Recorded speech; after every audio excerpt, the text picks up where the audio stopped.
This is the front of the iPad. On the front of the iPad, there is the home button and the front-facing camera.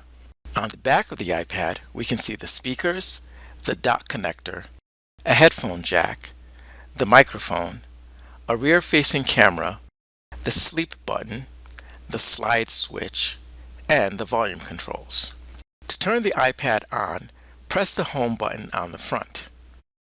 You can also turn it on by pressing the sleep button on the back.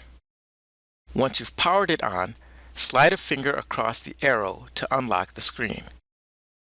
When not using the iPad, press the sleep button on the back to power down and save battery.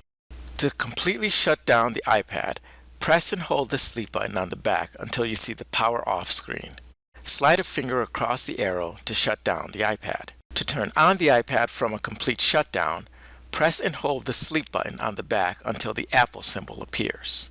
The status bar at the top of the screen tells you if you are connected to a wireless network. It tells you the time. It also lets you know how much battery life you have left. These are the software applications, or apps, you use to perform functions on the iPad. To open an app, you simply tap on it. Tapping is like the click of a mouse button. You can scroll up and down within the app by sliding your finger up and down the screen. Pushing the home button brings you back to the home screen. As you download more apps, these apps will be housed on home pages. Sliding one finger across the screen takes you between these home pages so you can access more apps. The app dock stores up to 6 apps, which always appear at the bottom of the home page. As you download more apps, you may want to organize them into folders. To create a folder, hold your finger on an app until it jiggles. Once it jiggles, drag it over an app you would like to combine into a folder. This will create a folder which you can give a title. To add more apps to the folder, just jiggle and drag them over the folder. Sometimes when using multiple apps, you may want to move between the apps. Swipe 4 fingers across the screen to move between the apps. A double press of the home button will also open up the most recently used apps. The Settings app is the control panel for the iPad.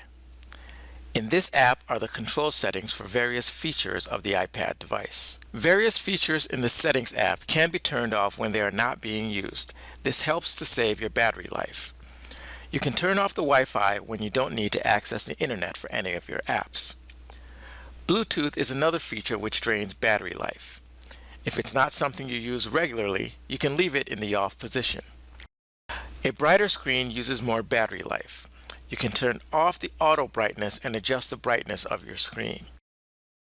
Certain apps access your location to provide specific content. Within the privacy section, you can turn off location services. This will not disable any of the apps, it will just turn off the location finder function of those apps. Setting a passcode sets an extra layer of security to your device.